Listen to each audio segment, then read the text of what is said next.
Hello friends, welcome back to ഗയാമി ലഷ time. അരി അരയ്ക്കാതെയും പൊടിക്കാതെയും നല്ല ടേസ്റ്റി ആയിട്ടുള്ള ക്രിസ്പി ആയിട്ടുള്ള നെയ്പത്തൽ നമുക്ക് വീട്ടിൽ തന്നെ റെഡിയാക്കിയാലോ. അതേ പെർഫെക്ഷനോട് കൂടി തന്നെ നമുക്ക് റെഡിയാക്കാം. അതും പൊട്ടുപൊടി ഉപയോഗിച്ചിട്ട് എങ്ങനെയാണ് ഉണ്ടാക്കുന്നത് നമുക്കൊന്ന് കണ്ടുവരാം. ഇതിൻ്റെ കൂടെ നമുക്ക് കറി ഒന്നുമില്ലെങ്കിലും കഴിക്കാൻ നല്ലതാണ്. ചിക്കൻ കറി, മുട്ടക്കറിയൊക്കെ കൂട്ടിയിട്ട് കഴിക്കാം. അപ്പോൾ എങ്ങനെയാണ് ഉണ്ടാക്കുന്നതെന്ന് വേഗം പോയി നോക്കാം. ആദ്യമേ തന്നെ ഞാൻ 2 കപ്പ് പുട്ടുപൊടിയാണ് എടുത്തിരിക്കുന്നത്. 250 ml മെഷറിംഗ് കപ്പിൽ 2 കപ്പ് പുട്ടുപൊടി എടുത്തിട്ടുണ്ട്.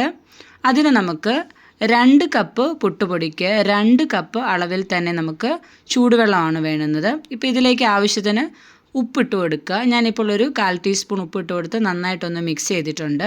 ഇനി നമുക്ക് ഈ ഒരു കപ്പിൻ്റെ അതേ അളവിൽ തന്നെ 2 കപ്പ് നല്ല ചൂടുവെള്ളം തന്നെ ഒഴിച്ചു കൊടുക്കുക. ചൂടുവെള്ളം ഒഴിക്കുമ്പോഴാണ് ഇത് നന്നായിട്ട് നമ്മൾ എണ്ണയിലിട്ട് കഴിയുമ്പോൾ നന്നായിട്ട് പൊന്തി വരുന്നത് കേട്ടോ. അപ്പോൾ ഞാൻ അതേ അളവിൽ തന്നെ വെള്ളം ഒഴിച്ചു കൊടുത്തിട്ടുണ്ട്. നോക്കിയിട്ട് ഇനിയും വെള്ളം ഉണ്ടെങ്കിൽ ഞാൻ പറയാം. അപ്പോൾ ആദ്യമേ തന്നെ ഇത് നമ്മൾ സ്പൂൺ ഉപയോഗിച്ചിട്ട് നന്നായിട്ടൊന്ന് ഇളക്കി കൊടുക്കുക. കൈകൊണ്ട് ആദ്യമേ ഇളക്കുമ്പോൾ നല്ല ചൂട് വെള്ളം ആയതുകൊണ്ട് തന്നെ ഒരു സ്പൂൺ ഉപയോഗിച്ചിട്ട് ഇതേപോലെ ഒന്ന് ഇളക്കി കൊടുക്കുക. ഒരു 10 മിനിറ്റ് ഇങ്ങനെ ഒന്ന് വെക്കുക കേട്ടോ. അതിന് ശേഷം ഞാൻ ഇത് പാത്രം ഒന്ന് മാറുകയാണ്. അത്യാവശ്യം വലിപ്പമുള്ള ഒരു പാത്രം എടുത്തിട്ടുണ്ട്. ഇനി നമുക്ക് ഇതിലേക്ക് അരപ്പ് ആവശ്യമുണ്ട്.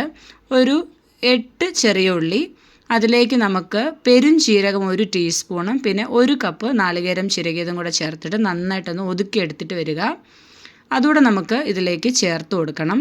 ഈ പുട്ടുപൊടി കുഴച്ച ആ മിക്സിലേക്ക് നമുക്ക് ഈ ഒരു അരപ്പും കൂടെ നമുക്ക് ചേർത്ത് കൊടുക്കാം. ഇപ്പോൾ കുറച്ച് ചൂടൊക്കെ കുറഞ്ഞിട്ടുണ്ട്. ഇനി നമുക്ക് നന്നായിട്ടൊന്ന് കുഴച്ചെടുക്കുക. അപ്പോൾ ഈ ഒരു നാളികേരത്തിൻ്റെ ഒരു നനവ് കൂടെ വരുമ്പോൾ ഇത്രയും വെള്ളം ആവശ്യമുള്ളൂ. അപ്പോൾ എനിക്ക് 2 കപ്പ് പുട്ടുപൊടിക്ക് 2 കപ്പ് തിളപ്പിച്ച വെള്ളം തന്നെ മതിയായിട്ടുള്ളൂ കേട്ടോ. ചില പുട്ടുപൊടിയുടെ അനുസരിച്ചിട്ട് വെള്ളത്തിൻ്റെ അളവിലൊക്കെ വ്യത്യാസം വരും. അപ്പോൾ നമ്മൾ ഇതേപോലെ നന്നായിട്ടൊന്ന് പത്തിരിക്കൊക്കെ കുഴയ്ക്കുന്നത് പോലെ തന്നെ നന്നായിട്ടൊന്ന് കുഴച്ചെടുക്കുക. ഇപ്പോൾ ഇത് നന്നായിട്ട് കുഴച്ചെടുത്തിട്ടുണ്ട്. ഇനി നമുക്കിത് ഓരോ ഉരുളകളാക്കി എടുക്കണം കേട്ടോ. നല്ല മയത്തോടു കൂടി തന്നെ കുഴച്ചെടുത്തിട്ടുണ്ട്. ഇനി നമുക്ക് ഇത് അത്യാവശ്യം കുറച്ച് വലുപ്പത്തിൽ ഉരുളകളാക്കി എടുക്കാം. അപ്പം ഞാൻ ഇതേപോലെ അളവിലെടുക്കുകയാണ് കേട്ടോ ഉരുള.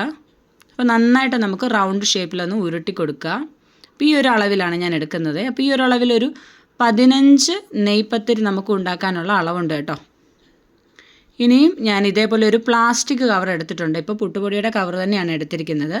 അതിൻ്റെ മുകളിൽ നമുക്ക് കുറച്ച് എണ്ണയോ നെയ്യോ തടവി കൊടുക്കുക ഇതേപോലെ. അതിനുശേഷം നമ്മൾ ഈ ഉരുള അതിലേക്ക് വെച്ച് കൊടുക്കുക. എന്നിട്ട് കൈകൊണ്ടൊന്ന് പ്രസ് ചെയ്തിട്ട് ഈ ഒരു കവറൊന്ന് മടക്കി കൊടുത്തിട്ട് ഇതേപോലെ ഒരു ചെറിയ പ്ലേറ്റ് ഉപയോഗിച്ചിട്ട് ഒന്ന് തിരിച്ചു കൊടുത്തു കഴിഞ്ഞാൽ നമുക്ക് നല്ല പെർഫെക്റ്റായിട്ട് നെയ്പത്തലിൻ്റെ ഷേപ്പ് നമുക്ക് കിട്ടും. പിന്നെ അരികൊക്കെ നമുക്ക് ഇതേപോലെ ഒന്ന് പ്രസ് ചെയ്ത് കൊടുത്താൽ മതി. അപ്പോൾ നമ്മൾ ഇതൊന്ന് പ്രസ് ചെയ്ത് കൊടുക്കുമ്പോൾ എപ്പോഴും ശ്രദ്ധിക്കണം, തീരെ നൈസായിട്ട് പരത്തി കൊടുക്കരുത്. അത്യാവശ്യം കട്ടി വേണം കേട്ടോ. ഇനി നമുക്ക് നല്ല ചൂടായ എണ്ണയിലേക്ക് ഇതേപോലെ ഒരു ചട്ടുക ഉപയോഗിച്ചിട്ട് എടുക്കുക. കൈകൊണ്ട് എടുത്തു കഴിഞ്ഞാൽ ചിലപ്പോൾ ഇത് പൊട്ടിപ്പോകാൻ സാധ്യതയുണ്ട്. അതുകൊണ്ട് ഒരു ചട്ടുക ഉപയോഗിച്ചിട്ട് നമുക്ക് ഇതേപോലെ എണ്ണയിലേക്ക് ഒഴിച്ചതിന് ശേഷം ഇതേപോലെ അതിൻ്റെ മുകളിലേക്ക് എണ്ണ ഇങ്ങനെ കോരി ഒഴിക്കുക കേട്ടോ.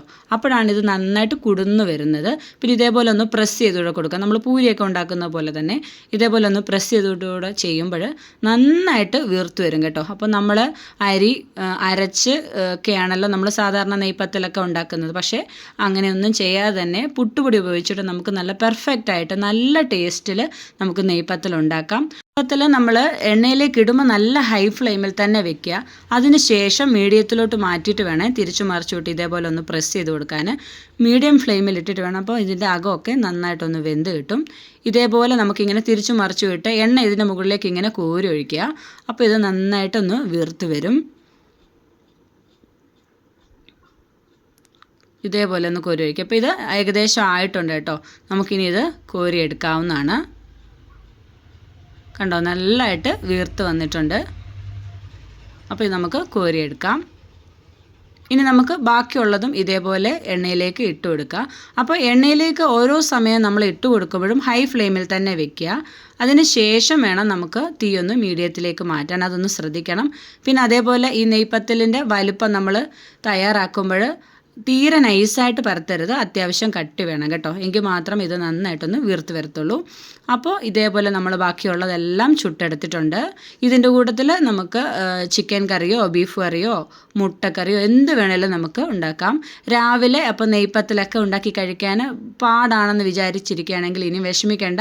പുട്ടുപൊടിയൊക്കെ ഉണ്ടെങ്കിൽ ഇതേപോലെ നല്ല പെർഫെക്റ്റ് ആയിട്ട് നല്ല ടേസ്റ്റിൽ നമുക്ക് നെയ്പ്പത്തിൽ വീട്ടിൽ തന്നെ പെട്ടെന്ന് റെഡിയാക്കാം. ഒരു 10-20 മിനിറ്റിനുള്ളിൽ നമുക്ക് റെഡിയാക്കാൻ സാധിക്കും. അപ്പോൾ ചാനലൊക്കെ കണ്ടിട്ട് കൂട്ടുകാർക്ക് ഇഷ്ടപ്പെടുകയാണെങ്കിൽ തീർച്ചയായും ഒന്ന് സപ്പോർട്ട് ചെയ്യുക. ഞാനിതൊന്ന് പൊട്ടിച്ച് കാണിച്ചു തരാം. അകമൊക്കെ നന്നായിട്ട് വെന്തിട്ടുണ്ട്, നല്ല കണ്ടോ, നല്ലതായിട്ട് വന്നിട്ടുണ്ട്. നമുക്കിത് കറിയിൽ മുക്കി കഴിക്കാൻ നല്ല ടേസ്റ്റാണ്. അപ്പോൾ മറ്റൊരു നല്ല റെസിപ്പിയുമായിട്ട് വീണ്ടും വരാം. Thanks for watching.